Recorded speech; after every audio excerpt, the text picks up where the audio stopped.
ketika beliau mau bergabung tentu bagi kami kehormatan yang amat besar. Karena itu kami merasa mendapatkan kehormatan.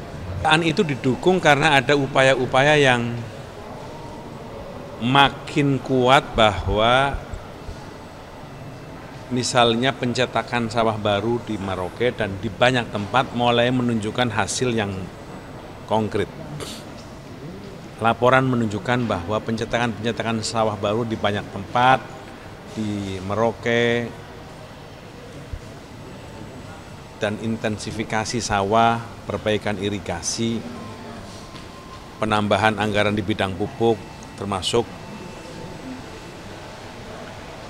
perbaikan benih, mulai menunjukkan hasil yang signifikan, sehingga kemungkinan di tahun 2025 pemerintah untuk tidak mengimpor beras seperti yang disampaikan oleh Presiden Prabowo bisa terjadi. Mudah-mudahan itu bisa terwujud, tapi menurut saya sih jangan dipaksakan, karena stok pangan meskipun sekarang ini longgar, cukup bagus, tetap stok pangan harus cukup kuat. Tapi waktu Pak Muzani, ini kalau Pak Muzani udah ada kabar juga soal apa, mungkin ada ini nggak sih Pak, ajakan juga Pak Jokowi untuk bergabung ke Gerindra? Ini soal kemarin Pak Prabowo G20 sama Narendra Modi bilang ada kesepakatan untuk impor beras baru India. Apakah itu sudah ada kesepakatan antara India dengan Indonesia terkait impor beras? Prinsipnya stok pangan harus dijaga supaya persediaan pangan di dalam negeri harus cukup kuat.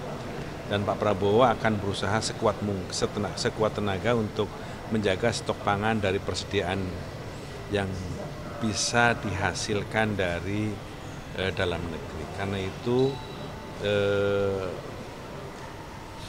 hasil panen akan dimaksimalkan dan beliau akan berusaha terus melakukan ekstensifikasi pencetakan sawah-sawah baru yang sekarang dilakukan dan intensifikasi sawah-sawah yang sudah ada dimaksimalkan, irigasi diperbaiki, benih diperbaiki, kemudian pupuk ditambah, kemampuan petani ditingkatkan dan seterusnya, sehingga kebutuhan pangan yang setiap hari bertambah, setiap tahun bertambah akibat dari pertambahan penduduk, kemampuan kita bisa ditingkatkan. Artinya impor beras itu buat cadangan aja ya Pak, untuk cadangan? Impor beras kalau dilakukan itu hanya untuk cadangan, kalau terpaksa harus dilakukan. Tapi kalau kami perhatikan itu hanya akan dilakukan jika kondisinya terpaksa. Kalau menurut cerita teman-teman yang di kabinet itu kondisinya aman sekali. Dan sekarang kondisi stoknya paling aman. Pak Muzani, Pak pemerintah sedang membangun masjid negara baru di IKN. Ya. Harapannya seperti apa? Ya, masjid negara baru yang sekarang sedang dibangun di IKN bagian dari sarana dan prasarana yang dibutuhkan di IKN, karena nanti kalau kita pindah di IKN, tempat ibadah bagian dari yang dibutuhkan, apalagi kan masjid adalah sarana yang menjadi kebanggaan. Karena itu kami berharap masjid yang sedang dibangun di IKN tidak terlalu lama untuk bisa diwujudkan dan bisa jadi, supaya ada ikon baru, kebanggaan baru di IKN selain istana. Kapan masjid IKN jadi? Kami akan cek, kami akan tanyakan. Apa? Lu mau nanya apa? Yang lu tanya? Kan Bapak sekjen. Enggak, lu sama lu nanyain siapa? Kapan Pak? Enggak, lu mau nanyain siapa? Siapa? Kapan Pak? Gerindra. Lu mau nanyain siapa? Gerindra. Oh, Gerindra. Belum. Saya juga mau. Saya udah taken. Belum turun. Alhamdulillah. Ini kapan Pak? Ya mana tahu, beres itu udah. Kan sayang Pak, anggota dapil kita nih, saya dapil 5 Bogor kosong sekarang. Lah iya belum tenang aja pasti dilantik. Gitu. Udah. Aman. Pertama, pertemuan Pak Prabowo dengan Pak Jokowi adalah pertemuan balasan dari Pak Jokowi membalas atas kunjungan Pak Prabowo ke Solo tempo hari. Itu kan dalam tradisi silaturahmi sesuatu yang biasa. Kunjung mengunjungi, balas membalas atas silaturahmi itu biasa. Pak Jokowi merasa Pak Prabowo telah mengunjungi beliau di Solo, maka Pak Jokowi merasa juga harus membalas atas silaturahmi Pak Prabowo ke Solo, maka Pak Jokowi membalas kunjungan itu dengan Pak Jokowi mengunjungi Pak Prabowo di Jakarta. Kira-kira seperti itu. Nah, apa yang dibicarakan ya yang ringan-ringan, yang enteng-enteng. Ajakan ke partai gitu nggak ada? Ajakan ke partai Gerindra kan Pak PDIP sudah bilang kalau bukan Pak Jokowi udah bukan kadernya lagi. Nah, siapa tahu Gerindra mungkin mengajak atau gimana Pak?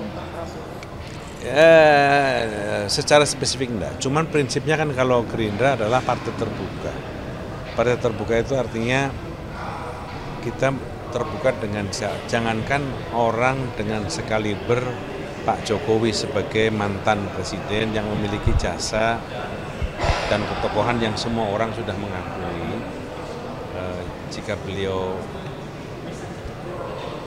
mau bergabung tentu bagi kami kehormatan yang amat besar. Karena itu kami merasa mendapatkan kehormatan, tentu saja. Tetapi kan akhirnya terpulang kepada beliau semua. Dan kita kan akan kongres nanti di bulan Februari 2025. Di situ mungkin ada kita nggak tahu apa kejadiannya gitu. Mas, Tunggulah. konflik Suriah itu nasib UN kita di sana. Soal konflik Suriah mengenai nasib UN kita. Ini kan pemerintah melakukan evakuasi terhadap warga negara kita di satu negara konflik bukan sekarang saja yang terjadi. Di banyak kawasan ini sudah berapa kali terjadi sehingga prosedur baku yang sudah dilakukan mudah-mudahan bisa segera diterapkan bagi penyelamatan warga negara kita yang ada di Suriah untuk segera menyelamatkan warga negara kita akibat dari konflik yang sekarang terjadi di Suriah. Menurut saya perlu tindakan cepat, perlu tindakan tepat supaya minimalisasi dari tindakan-tindakan yang tidak diinginkan bisa segera dilakukan. Kami merasa bahwa protokol terhadap itu pemerintah sudah melakukan dengan baik. Pak Sekjen, soal pilkada apakah ada langkah lanjutan dari Gerindra sendiri ataukah sebenarnya memberikan ucapan selamat? Ya, KPU sebagai lembaga yang berwenang untuk menyelenggarakan pilkada sudah mengumumkan dan hasilnya kita semua sudah tahu. Tentu saja kita menghormati dan menjunjung tinggi atas apa yang sudah diumumkan oleh Komisi Pemilihan Umum terhadap hasil pilkada yang diumumkan oleh KPU di Jakarta. Dan kita menghormati itu, tetapi juga kita menghormati atas keinginan untuk melakukan gugatan terhadap persoalan ini ke Mahkamah Konstitusi.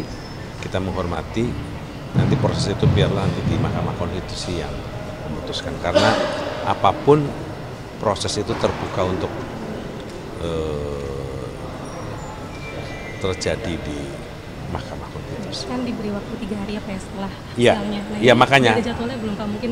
Sekali lagi, satu kami menghargai keputusan KPU karena itu adalah lembaga yang punya kewenangan untuk mengumumkan hasil KPU. Kemudian yang kedua, keputusan paslon untuk mengajukan gugatan tentu saja itu menjadi kewenangan paslon dan tim untuk mengajukan gugatan itu. Silakan saja dan kita menghormati semua karena protokol untuk itu dimungkinkan.